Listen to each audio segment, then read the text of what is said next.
Hello students, atomic structure chapter complete हो चुका है। मैं उसको academic level, JEE main and NEET level and advance level complete पढ़ा दिया हूँ। किसी भी एग्ज़ाम्स में जो क्वेश्चन आ सकता है वो ऑल प्रोबेबल क्वेश्चन सब कुछ मैं आपको बताया हूँ। लेकिन अब मैं एकेडमिक के पॉइंट ऑफ व्यू से एनसीईआरटी में आपको क्वेश्चन करने का समय आ गया। पूरे एक वीडियो कंप्लीट करने के बाद, देखने के बाद एटॉमिक स्ट्रक्चर कंप्लीट का कॉन्सेप्ट क्लियर हो गया। हालांकि आप वीडियो के बीच में ही आप एनसीईआरटी क्वेश्चन बना सकते हो। जो टॉपिक में पढ़ाया उस टॉपिक के क्वेश्चन को एनसीईआरटी से ढूंढ करके आपको बनाना चाहिए। लेकिन अब चैप्टर खत्म हो गया है, इसलिए मैं पहले एनसीईआरटी के जितने भी क्वेश्चन है सबको मैं फटाफट यहाँ पर डिस्कस कर दे रहा हूँ कैसे कैसे बनेगा। और उसके बाद 2-4 क्वेश्चन, वैसे तो मैं JEE main, JEE advance, NEET सबके क्वेश्चंस को टॉपिक वाइज डिस्कस किया हूँ, बट आफ्टर ऑल जब फिनिश हो गया है चैप्टर तब मैं कुछ क्वेश्चंस डिस्कस करूँगा। मीन्स ये पूरा का पूरा वीडियो न्यूमेरिकल्स पे ही होगा। चलिए स्टार्ट करते हैं। एनसीईआरटी का क्वेश्चन नंबर 2.1 में calculate number of electrons which will together way 1 gram. Means electron को 1 ग्राम इलेक्ट्रॉन के पास इलेक्ट्रॉन का कितना नंबर होगा, तो कैसे पता करोगे? 1 इलेक्ट्रॉन का मास आपको पता है, 1 ग्राम में 1 इलेक्ट्रॉन के मास से डिवाइड कर दो, जितना आएगा उतना क्या होगा, नंबर ऑफ इलेक्ट्रॉन्स होगा। फिर उसके बाद जो क्वेश्चन है वो मास नंबर पे है, जो आपको पहले मैं पढ़ा चुका हूँ, मास एटॉमिक नंबर पे। फिर उसके बाद है वेवलेंथ दिया हुआ है, फ्रीक्वेंसी पूछ रहा है, ये सारे क्वेश्चंस आपको पता है।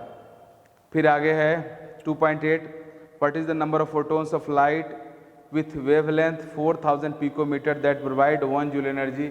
ये भी मैं पहले आपको बताया हूँ। इसमें वेवलेंथ दिया हुआ है फोटोन का, तो 1 फोटोन की एनर्जी निकाल लो। फिर पूछ रहा है कि 1 जूल एनर्जी प्रोड्यूस करने के लिए कितना फोटोन का रिक्वायरमेंट होगा, तो 1 जूल में 1 फोटोन की एनर्जी से डिवाइड कर दो, जो आएगा वो नंबर ऑफ फोटोन होगा। फिर इसके बाद फिर फोटोन दिया हुआ है, उसका वेवलेंथ दिया हुआ है, फिर वर्क फंक्शन दिया हुआ है, फिर काइनेटिक एनर्जी पूछ रहा है, वेलोसिटी पूछ रहा है। मीन्स फोटो इलेक्ट्रिक इफेक्ट का क्वेश्चन है जो मैं आपको बताया हूँ 2.9। इस तरह से 2.11, 2.12, 2.13 सब एक जैसा ही है। अब 2.41 मैं डिस्कस कर चुका हूँ आपसे पहले। अब 2.15 बोल रहा है what is the maximum number of emission lines when the excited electron of H atom in n is equal to 6 drops to the ground state. Means 6 shell से ग्राउंड स्टेट में आ रहा है तो कितना डिफरेंट स्पेक्ट्रल लाइंस प्रोड्यूस करेगा, कितना emission line produce करेगा। It is also discussed, you know formula, n into n minus 1/2 उतना स्पेक्ट्रल लाइंस प्रोड्यूस करेगा। यहाँ पे n का वैल्यू 6 है तो 6 इंटू 6 माइनस 1/5/2 कितना हो जाएगा जी, 15 स्पेक्ट्रल लाइंस होगा। फिर उसके बाद वाला जो क्वेश्चन है उसमें भी एनर्जी एसोसिएटेड दिया हुआ है, तो पूछा what is the energy associated with 5th orbit. तो किसी भी ऑर्बिट में इलेक्ट्रो एनर्जी निकालना हो तो फॉर्मूला आपको पता है, En is equal to -2.18 into 10⁻18 joule Z²/n² formula के यूज़ करके निकाल सकते हो। फिर उसके बाद के जो क्वेश्चन है वो सब उसी पैटर्न पे है। फिर 2.22 क्वेश्चन है वो आइसो इलेक्ट्रॉनिक पे है। आइसो इलेक्ट्रॉनिक भी मैं आपसे डिस्कस कर चुका हूँ। उसके बाद फिर what is the atomic numbers of the elements whose outer most electronic confirmation are represented by 3s1 2p3। ये क्वेश्चन मैं बता रहा हूँ आपको, हालांकि ये भी क्वेश्चन आप समझते हो क्योंकि मैं पढ़ाया हूँ।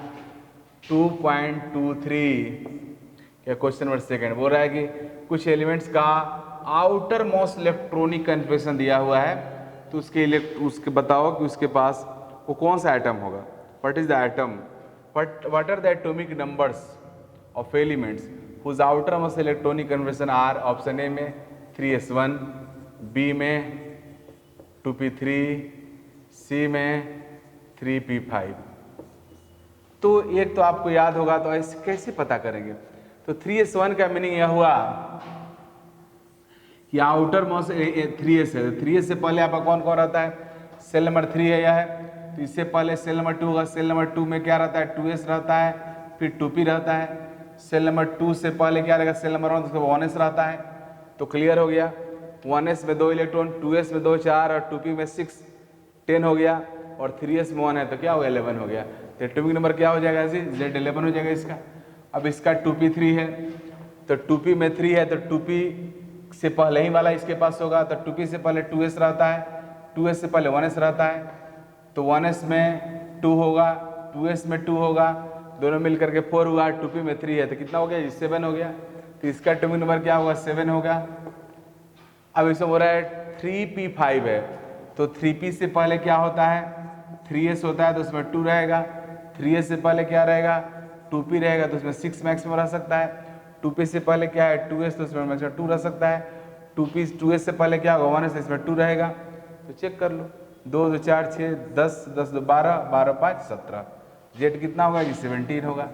तो in this way you can calculate atomic number of an element if outer most electronic configuration are given. तो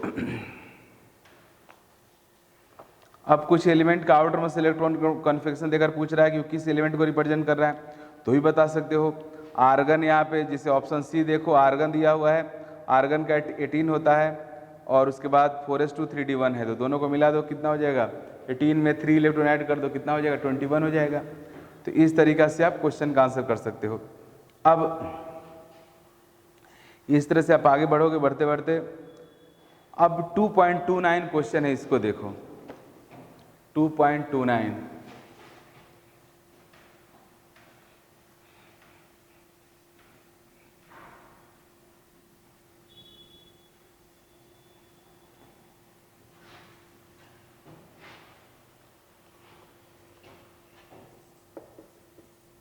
2.29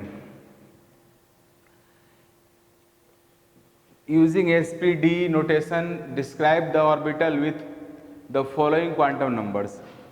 ऑप्शन ए में है n1 है, l0 है, तो n1 का सेल नंबर 1 हो गया, l0 में s सब सेल हो गया, तो रिप्रेजेंटेशन क्या होगा? 1s होगा। b का n3 है, l1 है, तो L1 का मीनिंग है p सब सेल, और सेल कितना होगा? 3, तो क्या होगा जी?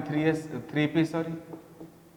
C में N4 and L is 2, L2 means D सब सेल, और विच सेल? तो सेल नंबर 4, तो answer will be 4D। In this way you can calculate. अब 2.30 में दिया हुआ है कौन सा सेट करेक्ट नहीं है, तो इसमें देख लो कौन पॉसिबल नहीं है। तो पॉसिबल नहीं है किसी का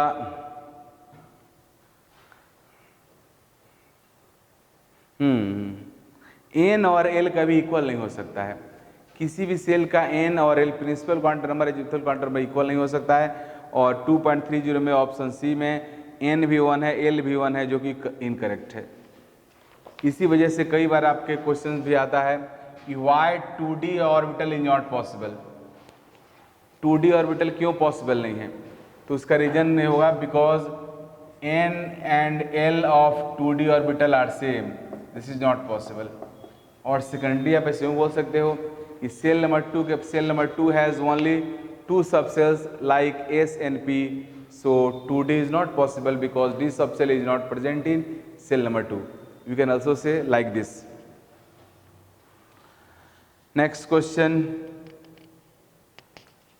2.31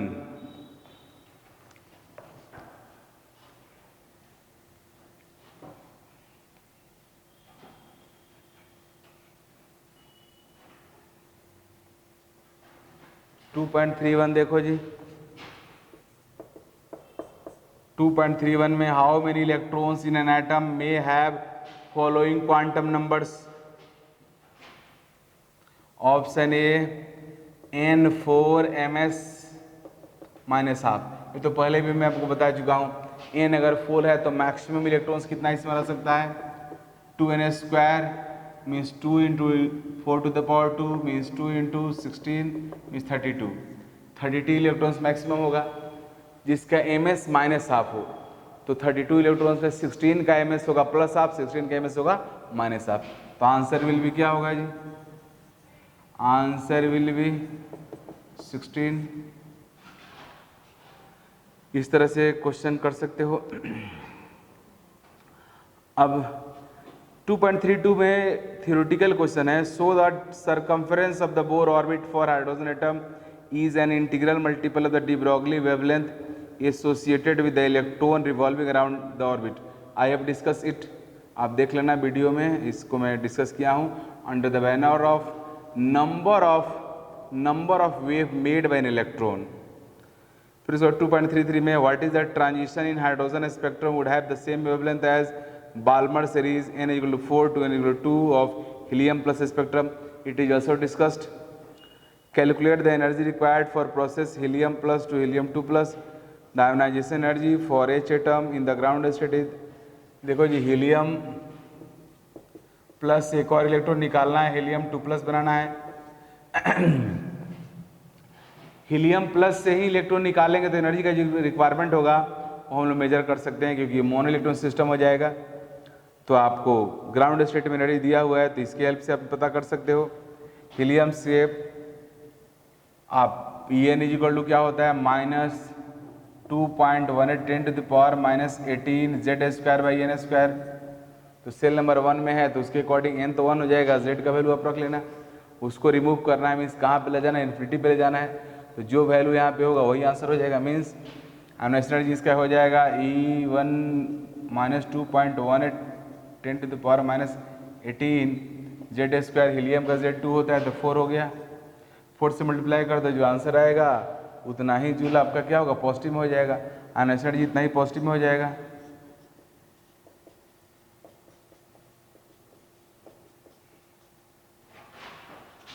next,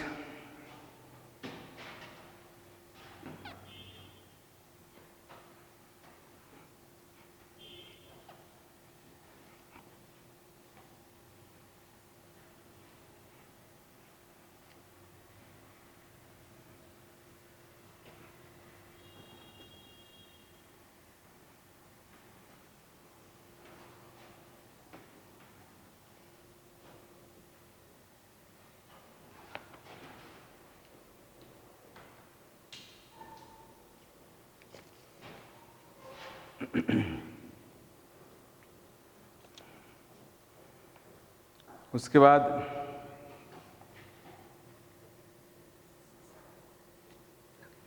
to 2.35 if the diameter of carbon atom is 0.15 nanometer, calculate the number of carbon atoms which can be placed side by side in a straight line across a length of a scale of length 20 cm। तो simple question है, 20 cm length है, diameter 0.15 nanometre है, तो एक carbon atom इतना इस जगह acquire करेगा तो कितना एटम 20 मीटर में रह सकता है, 20 सेंटीमीटर में। तो 20 सेंटीमीटर में इससे डिवाइड कर देना, 20 cm में इससे 0.15 डायमीटर है ना, नैनोमीटर, तो नैनोमीटर को आप सेंटीमीटर में कन्वर्ट कर दो, तो नैनोमीटर को सेंटीमीटर में कन्वर्ट करने में 10 to the power -7 से मल्टीप्लाई करेंगे, जो आएगा फिर आंसर हो जाएगा। क्योंकि 20 सेंटीमीटर है पूरा लेंथ है यहाँ से यहाँ तक, और 1 का डायमीटर हो गया इतना, तो 20 सेंटीमीटर में डायमीटर ऑफ 1 कार्बन एटम उससे डिवाइड कर दो, जाएगा आंसर होगा। इसके बाद वाला फिर 2.37 उसी तरह का क्वेश्चन है, 2.38, फिर 2.39 में Millikan in a Millikan experiments the static charge on oil drop has been obtained by shining X ray if the static electric charge on oil drop is this, calculate the number of electrons present on it। देखो जी, मिल्कन oil drop experiment क्या होता है वो तो मैं आपको नहीं बताया हूँ, मैं बोला भी हूँ कि उसमें फिजिक्स का कॉन्सेप्ट इस्तेमाल होता है जो आपको भी समझ में नहीं आएगा, लेकिन एक क्वेश्चन का आंसर कर सकते हो। बोल रहा है कि मिल्कन ऑयल ड्रॉप एक्सपेरिमेंट में ड्रॉप के ऊपर जो चार्ज है वो है -1.282 10 to the power -18 कूलम्ब। तो calculate the number of electrons present on it, कितना इलेक्ट्रॉन इस पे निकालना है। तो let n is the number of electrons, तो n इज इक्वल टू क्या हो जाएगा q, तो E इज इक्वल टू क्या हो जाएगा q by n, q by E, जहाँ पे ये हुआ चार्ज ऑफ 1 इलेक्ट्रॉन, तो -1.282 282 10⁻⁻18 से मैं डिवाइड कर दो 1 इलेक्ट्रॉन का चार्ज से 1.6 10⁻⁻19 जो आएगा आंसर हो जाएगा। उसके बाद 2.40 in Rutherford experiment generally the thin foil of heavy atom like gold, platinum, etc. have been used to bombarded by alpha particle. If the thin foil of light atom like aluminum, etc. is used, what difference would be observed from the above result? तो clear है, देखो जी, foil जितना ज़्यादा पतला होगा, thin होगा, उतना ही better result आएगा। गोल्ड आपका दुनिया का मोस्ट मेलिएबल होता है तो उसका थिने से थिने सीट बनाया जा सकता है। एल्युमिनियम का अगर सीट लोगे तो उतना पतला नहीं होगा, तो उसमें एटम्स का नंबर ज़्यादा रहेगा, तो एक्सपेरिमेंट का रिजल्ट जो होगा उसमें इनएक्यूरेसी ज़्यादा रहेगा। इसके बाद 2.41 है तो मास नंबर पे है 2.42, 2.43, 2.44 ये क्वेश्चन ऑलरेडी डिस्कस्ड हो चुका है। अब 2.45 में बोल रहा है कि arrange the following of radiations increasing order of frequency. देखो जी, फ्रीक्वेंसी बढ़ने का मीनिंग एनर्जी बढ़ना, तो ऑप्शन ए में है radiation from microwave oven, B amber light from traffic signal, C radiation from FM radio, D cosmic ray from outer space X ray. तो clear है, cosmic ray का एनर्जी सबसे ज़्यादा होगा, जिसका एनर्जी हाईएस्ट होगा उसका वेवलेंथ क्या होगा, मिनिमम होगा, जिसका वेवलेंथ मिनिमम होगा उसका फ्रीक्वेंसी क्या होगा, मैक्सिमम होगा। तो कॉस्मिक रे का सबसे ज़्यादा, उससे कम एक्सरे, उससे कम तुम्हारा ट्रैफिक सिग्नल, उससे कम होगा माइक्रोवेव का, सबसे कम होगा आपका रेडियो वेव का, क्योंकि उसका एनर्जी सबसे कम रहता है। एनर्जी जितना कम फ्रीक्वेंसी उतना कम। तो अब 2.46 nitrogen laser produce a radiation of wavelength इतना if the number of photon calculate the power of laser.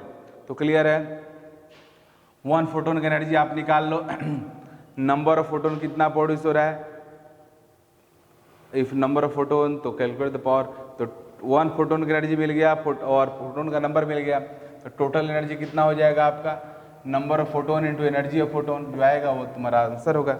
इतना एनर्जी प्रोड्यूस करेगा हमारा लेजर। फिर इस तरह का क्वेश्चन है, सब एक ही जैसा है, जिसको आप बनाओगे तो आपसे बन जाएगा। अब आगे बढ़ते बढ़ते 2.51 में बता रहा हूं आपको। 2.51 देखो,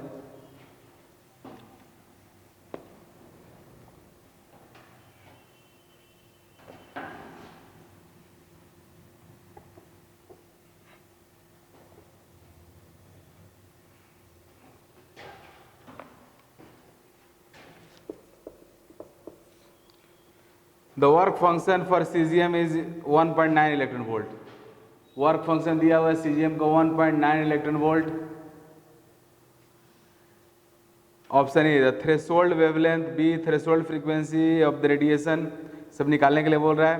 if the cesium element is irradiated with a wavelength 500 nanometre, calculate kinetic energy and velocity of ejected photo electron. तो सिंपल सी बात है, वर्क फंक्शन पता है तो आपको पता है वर्क फंक्शन इक्वल टू क्या होता है, H C by lambda threshold. तो यहाँ से लैम्डा थ्रेशोल्ड निकाल लो, मैं बताया था फॉर्मूला 12400 वाला, और उस फॉर्मूला से आप लैम्डा थ्रेशोल्ड निकाल सकते हो। फिर थ्रेशोल्ड फ्रीक्वेंसी भी उससे निकल जाएगा, एच न्यू नॉट हो जाएगा, या आप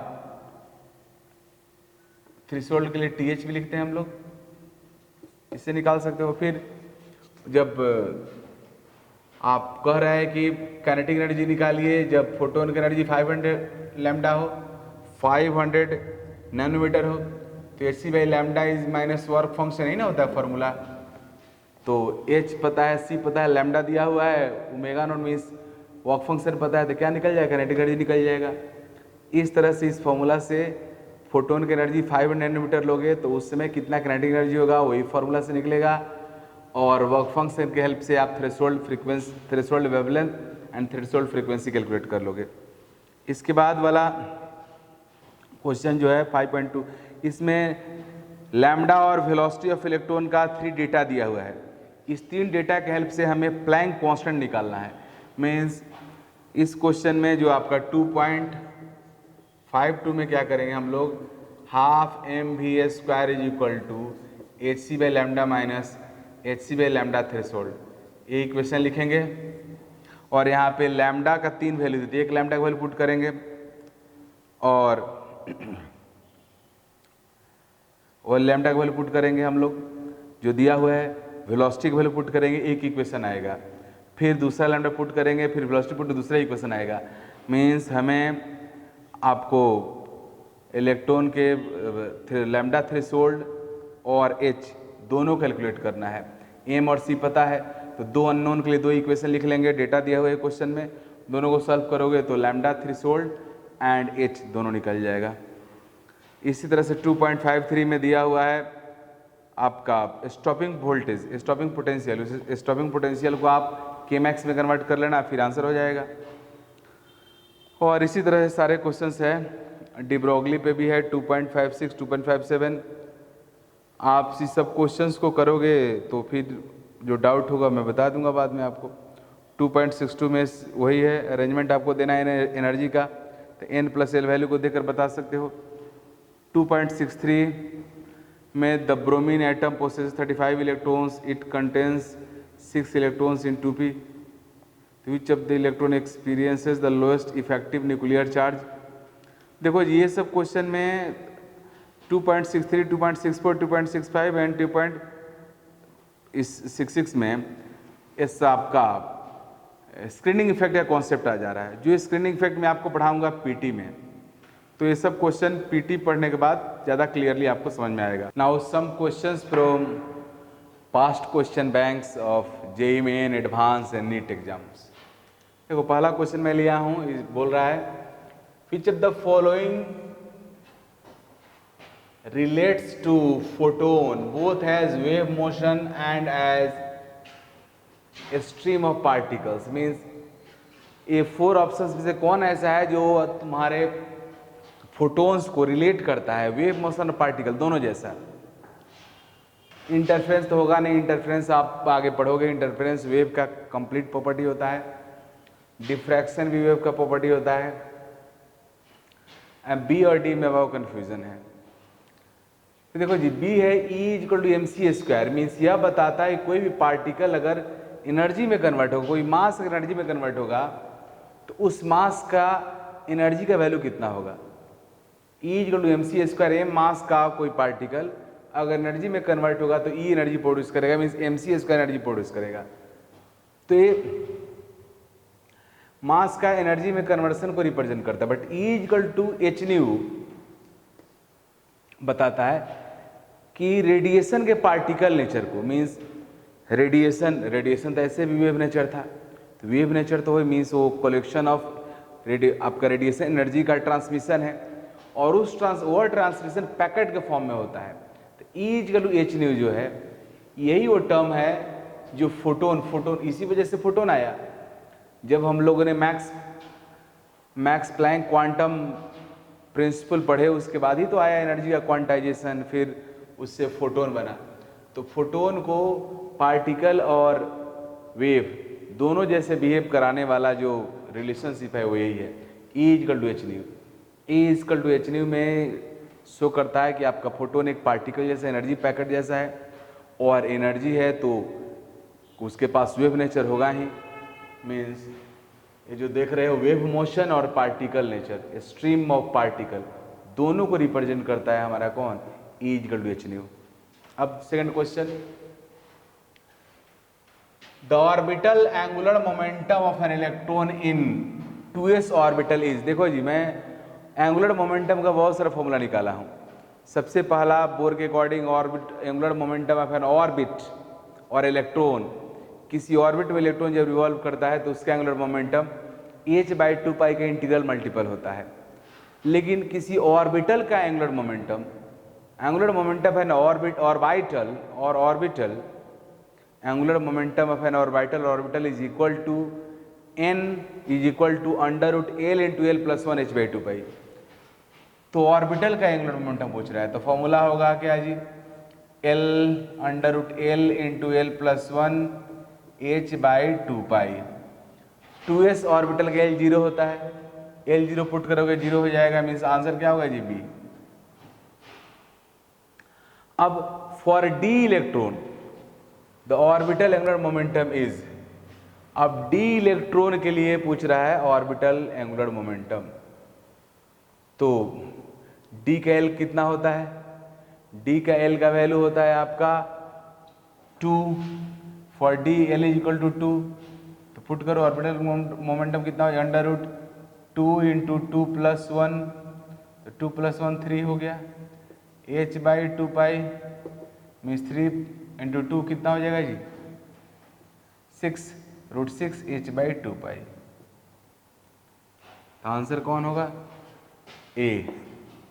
अब नेक्स्ट क्वेश्चन बहुत लंबा है, देखो। The ground state energy of hydrogen atom is -13.6 electron volt, we know. Consider an electronic state psi of helium plus, electronic state of psi helium plus whose energy azimuthal quantum number and magnetic quantum number are -3.4 electron volt 2 and 0 respectively. Means आपसे कह रहा है कि helium plus का एक energy state Sai consider करो, साई दिया हुआ है energy state, electronic state sorry, जिसका एनर्जी है -3.4 इलेक्ट्रॉन वोल्ट, उस स्टेट का एजिमुथल क्वांटम नंबर 2 है एंड मैग्नेटिक क्वांटम नंबर 0 है।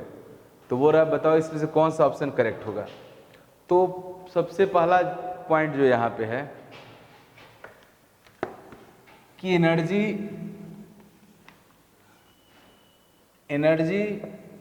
-3.4 इलेक्ट्रॉन वोल्ट है, यह हाइड्रोजन का सेकेंड सेल की एनर्जी होता है।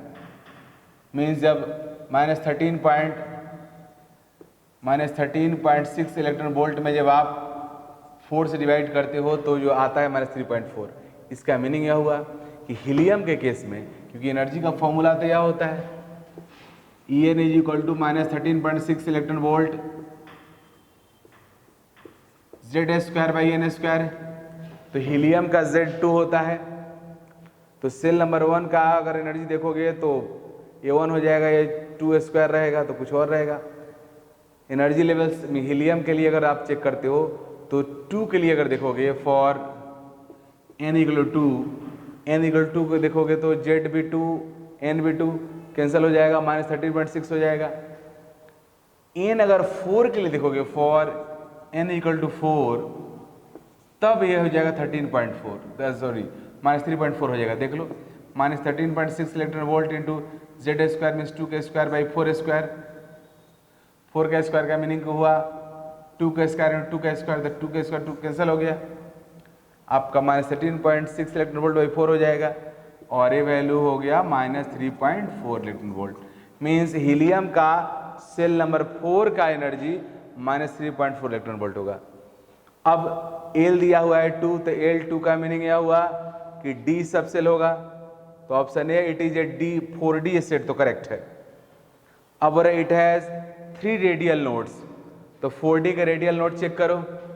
रेडियल नोड निकालने का फॉर्मूला क्या है, number of radial node is equal to n minus l minus 1। n कितना है, n है इसका 4, d का l कितना होता है 2, अब d का और -1 तो कितना हो जाएगा 1 हो गया, तो गलत रॉन्ग है, 3 रेडियल नोड नहीं हो सकता। रेडियल नोड कितना होगा यहाँ पे 1 होगा, तो b करेक्ट नहीं है। अब c चेक करते हैं क्योंकि more than one answer correct है इस क्वेश्चन में। c देखते हैं, इट हैज 2 एंगुलर नोड्स, तो एंगुलर नोड आप लोगों को पता है क्या होता है, angular node is equal to what, angular node is equal to L, D का L 2 होता है, तो करेक्ट है, C करेक्ट हो गया। अब D, the nuclear charge experienced by the electron in this state is less than 2 electron where E is the magnitude of electronic charge. देखो जी, देखते हैं कि ये करेक्ट है कि नहीं। हीलियम का